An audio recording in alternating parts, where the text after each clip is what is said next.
Bonjour, mon entreprise c'est Yara France. Donc on est situé sur la zone industrielle de Gonfreville-Lorcher. On a 140 collaborateurs et au niveau de nos produits, on fabrique de l'ammoniac et de l'urée.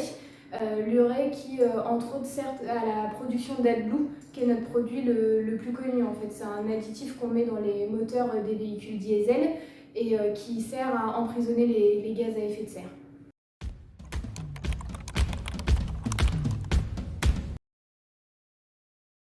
Donc au niveau du service RH, on est 3 personnes sur site et on est aussi aidé au niveau de notre siège social où il y a 3 autres personnes qui travaillent pour les 3 sites de production en France.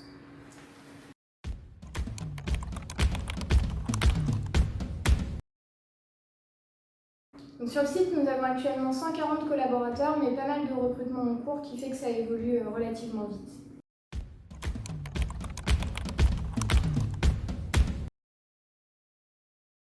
Les deux, on fait pas mal de recrutements effectivement en direct et on a aussi recours à la mobilité, surtout au niveau du groupe.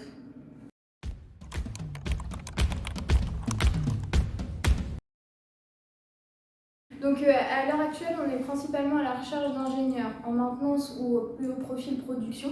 Donc ce sont des profils cadres. On a souvent recours, on accueille beaucoup d'impatriés qui viennent du groupe. Donc là, ils peuvent venir partout dans le monde.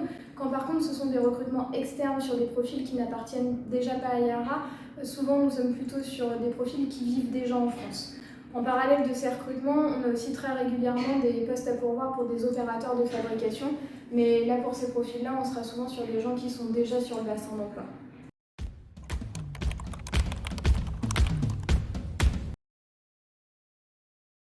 Actuellement, on a moins de difficultés à recruter que ce qu'on a pu avoir au cours des dernières années.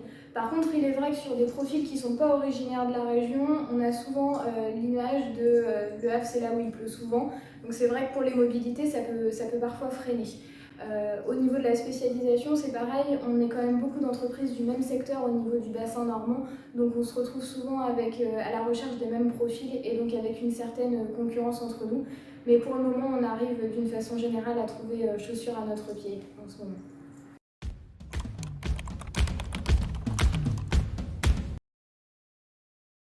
Donc au niveau de Yara, pour essayer de pallier à toutes ces difficultés, on essaye principalement de faire découvrir notre entreprise, puisque c'est vrai qu'on est quand même plutôt peu connu par rapport à des entreprises du bassin qui sont plus grosses.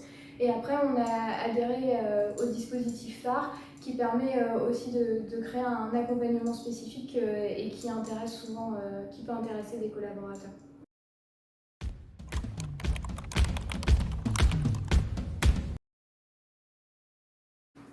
Actuellement, ce qui est intéressant chez Yara, c'est vraiment les projets de développement qu'on a. On a beaucoup de choses qui vont se mettre en place sur les années à venir et c'est vrai que dans le contexte actuel, pour des candidats, c'est quand même très intéressant de sentir une entreprise avec des projets qui créent de nouveaux emplois pour pouvoir y répondre.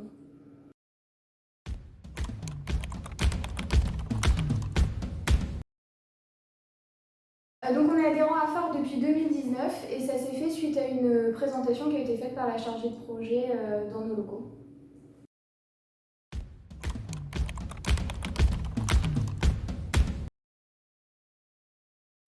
Du coup, à l'origine, le dispositif phare était un dispositif avec un prix très modéré, ce qui nous a permis d'essayer en se disant que de toute façon le risque était plutôt limité.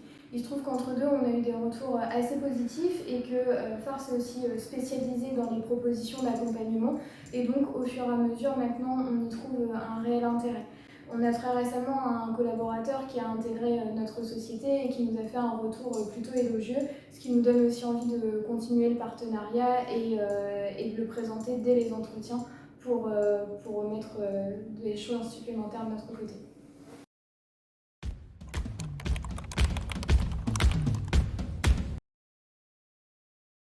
Donc au niveau du service RH, actuellement, vu de la taille de l'équipe, on n'a pas du tout la possibilité de faire ce genre de démarche et ce genre d'accompagnement.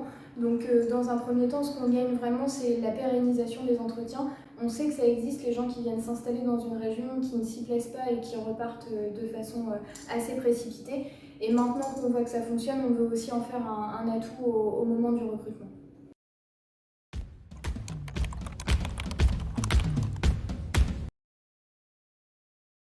Donc jusqu'à présent, le dispositif phare, j'en parlais une fois que la proposition d'emploi a été signée, voire un petit peu après, on s'est aperçu rapidement que ça a empêché de pouvoir utiliser vraiment tous les intérêts du dispositif parce qu'il y avait déjà des démarches qui avaient été commencées par les candidats retenus. Donc là, on va vraiment essayer d'en parler dès l'entretien, surtout que ce qu'il faut avoir conscience, c'est qu'à présent, au niveau des recrutements, c'est vraiment dans les deux sens. L'entreprise choisit son candidat, mais le candidat choisit aussi son entreprise. Et donc le fait de pouvoir vendre un dispositif d'accompagnement qui montre qu'on l'attend et qu'on l'accompagne peut permettre de faire parfois la différence avec une autre proposition.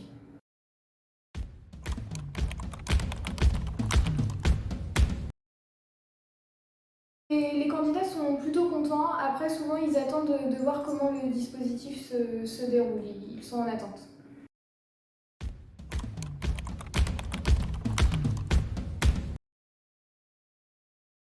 Pour moi, maintenant, le gros atout, c'est qu'on peut adapter l'offre par rapport à ce dont on a besoin. C'est vrai que ça va être très différent d'accompagner quelqu'un qui revient de l'étranger, par exemple, pour lequel il va y avoir besoin d'un accompagnement vraiment complet, de quelqu'un qui va passer de la région d'à côté. Donc le fait de pouvoir avoir quelque chose qui soit adapté à son besoin et au fait qu'il arrive seul ou accompagné, c'est vraiment quelque chose qui fait la différence.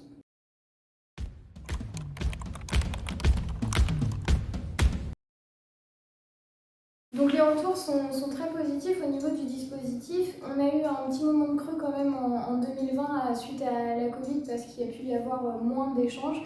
Par contre là très récemment on a intégré un nouveau collaborateur qui devait arriver en mars et grâce au dispositif il a pu trouver un logement en location, ce qui est relativement rare dans notre région, et aussi faire intégrer ses filles dans l'école qu'il avait choisie pour lequel il avait été sur liste d'attente avant de passer par phare.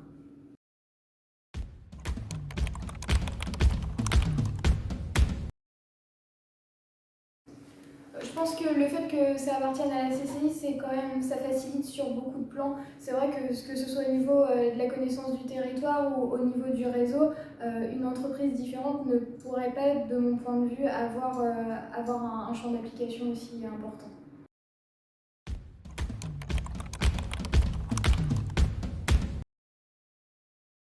Donc ce que je dirais aux autres entreprises, c'est de ne pas adhérer, comme ça on peut garder notre avantage concurrentiel.